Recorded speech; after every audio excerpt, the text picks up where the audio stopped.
This is a journey. For decades, Dr. Caprice Hollins has been teaching people how to talk about racism. But in the months since a police officer killed George Floyd, it's been harder than ever for her to keep up. Calling, emailing, we're all slammed. Dozens of different business and nonprofit leaders have requested racial awareness trainings. She even led a few for our staff at King 5. This is about what you do when people share with you how racism is impacting their lives. The people who attend come from all different backgrounds, but in each session, she asks everyone the same question. When did you first realize that your race mattered? When we sat down together this summer, Caprice even asked me. I remember Yeah. when I realized my race mattered.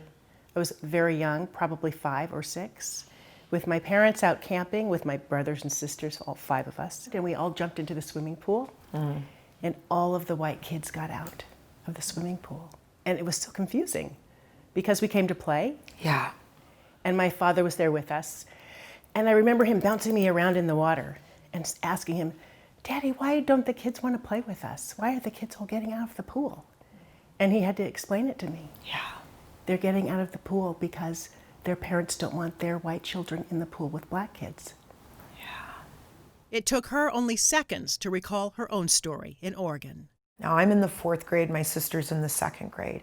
Every day we walk onto that school ground. We are the only kids of color. These kids would surround us and spew the N-word at us.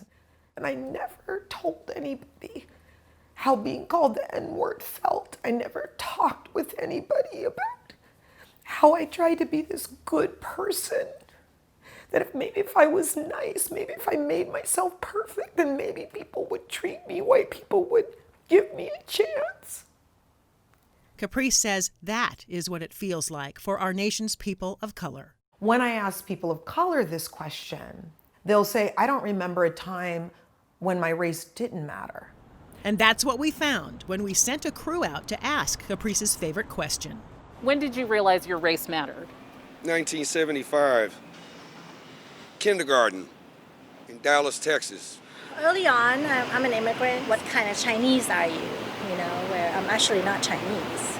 But when we asked the same question of a number of white people, When did you realize your race mattered? My race what? When did you realize your race mattered? I don't know if I can answer that question. I don't know if I still know my race matters. So was there any sort of particular thing that you can think of where you realized that your race mattered?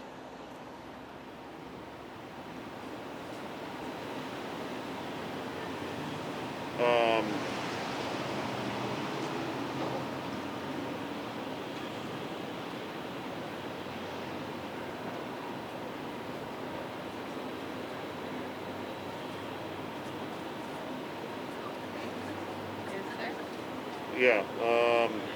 I'm trying to think of that.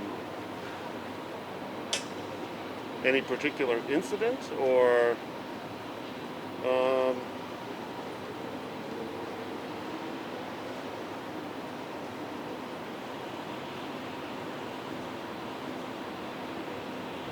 It's a tough one.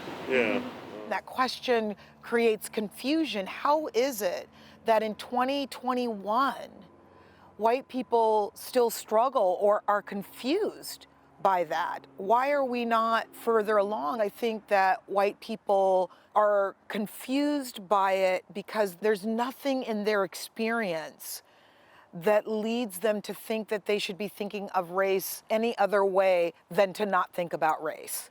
Don't notice it, don't talk about it, you're a good person. We're all the same. So our society feeds that message from an early age. it's a message that our differences don't matter. But Caprice's question leads many to realize as they answer. When did you realize your race mattered? Oh, man. I guess,